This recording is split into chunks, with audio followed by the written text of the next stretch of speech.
adik-adik, kembali lagi bersama Gen Digital. Di video kali ini ada Kak Flavia yang akan menemani pembelajaran hari ini mengenai functions. Tapi sebelumnya, kita review materi terakhir kita ya, tentang apa yang kita bisa lakukan dalam Python. Nah, sejauh ini, adik-adik sudah belajar 4 tipe aksi berbeda-beda, yaitu input, output, if-else, dan looping. Input adalah data atau nilai dari pengguna yang dapat kita gunakan dalam kode-kode selanjutnya. Lalu untuk output digunakan untuk menunjukkan sebuah data atau nilai di layar kita. Nah, untuk kondisi if-else, itu merupakan kondisi di mana jika pernyataan tersebut benar atau true, maka kode dalam if akan dieksekusi. Tetapi jika bernilai false, atau salah, maka akan mengeksekusi kode di dalam else. Dan looping adalah kumpulan instruksi yang kita berikan agar dilakukan secara berulang. Nah, cukup untuk review kita, dan kita langsung masuk aja ke functions. Nah, functions atau dalam bahasa Indonesianya, fungsi merupakan kode program yang hanya berjalan jika dipanggil.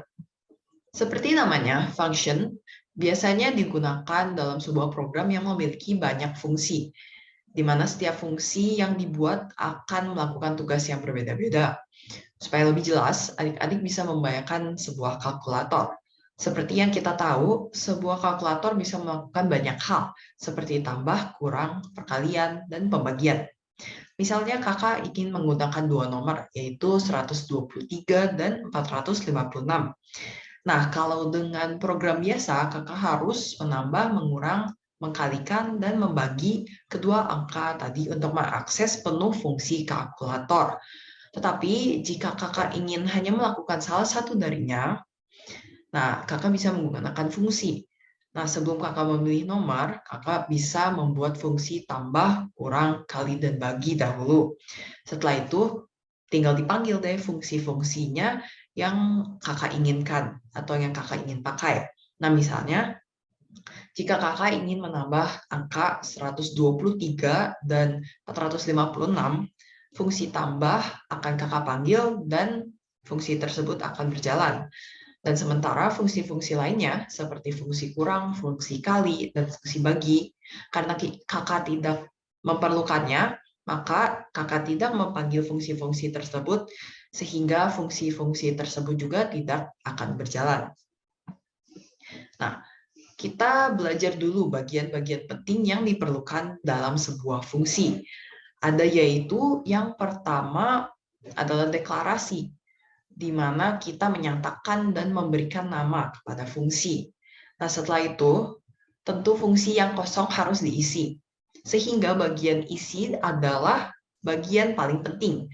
Karena itulah saatnya kita menetapkan apa yang kita ingin fungsi tersebut melakukan setiap kali dipanggil.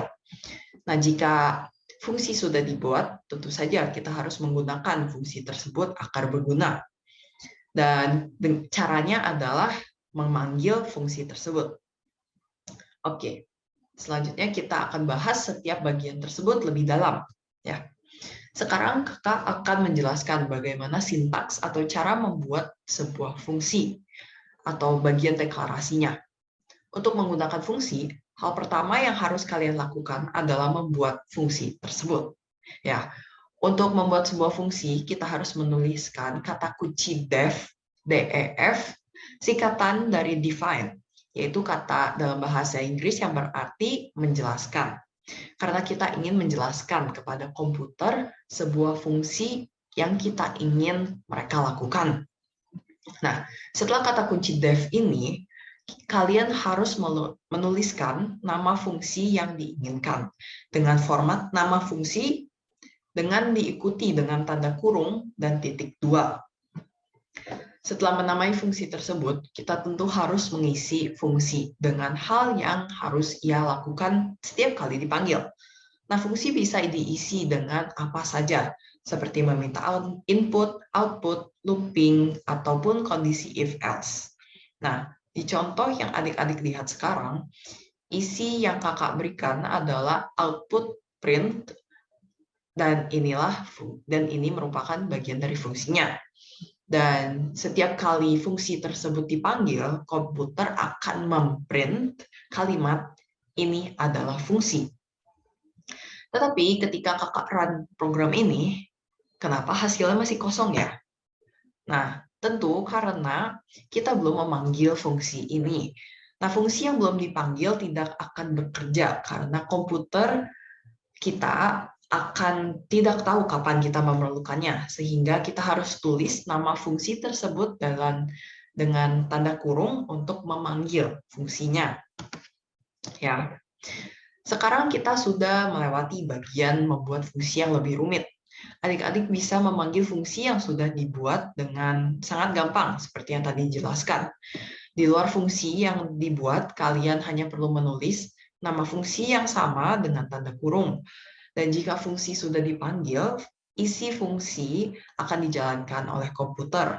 Contohnya, ketika program di-run, setelah kode memanggil function ditulis, konsol tidak lagi kosong, karena isi output print ini adalah fungsi yang kakak masukkan dalam fungsi tersebut sudah dikeluarkan oleh komputer, karena kita sudah memanggil fungsi tersebut.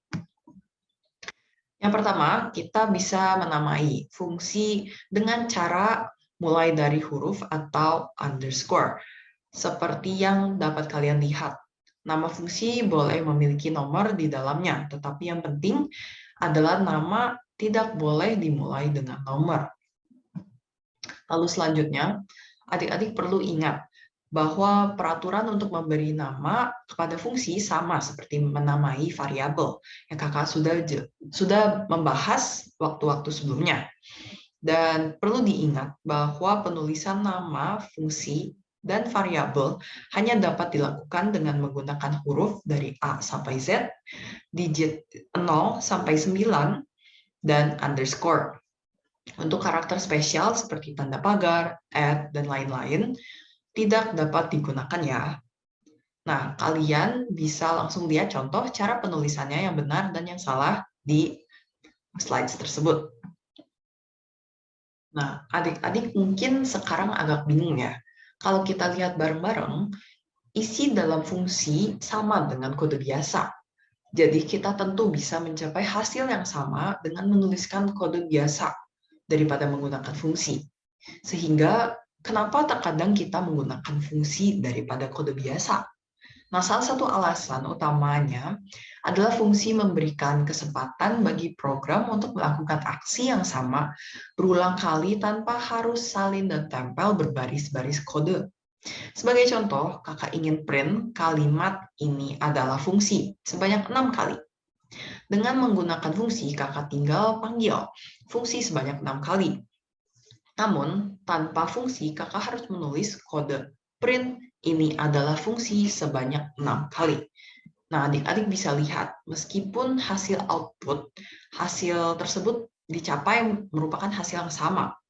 Namun, menggunakan metode tanpa fungsi mengharuskan kakak untuk menulis lebih banyak kode, karena kode print ditulis berulang kali.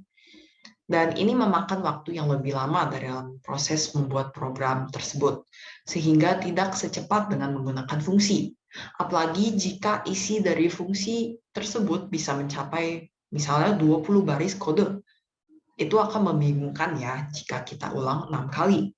Nah, inilah mengapa banyak orang memilih menggunakan fungsi karena output yang diinginkan bisa dicapai melalui cara yang lebih gampang. Nah, selain contoh output yang sudah digunakan, fungsi bisa diisi dengan apa saja seperti yang kakak katakan sebelumnya. Ternyata fungsi juga bisa menanyakan input menggunakan kondisi if, else, ataupun looping. Nah, kita beri contoh jika kita menggunakan kode if, else untuk menentukan apakah nilai dari A di atas atau di bawah 100. Dan kita punya A sebagai 50. Dan kita panggil fungsinya sehingga kumpulan kode if else dalam fungsi tersebut dijalankan. Nah, sampai di sini saja ya video untuk kali ini. Semoga apa yang hari ini kakak jelaskan dapat dimengerti. Tapi kalau kalian masih punya Beberapa pertanyaan boleh langsung ditanyakan kepada kakak pembina masing-masing. Dan sampai bertemu di video selanjutnya.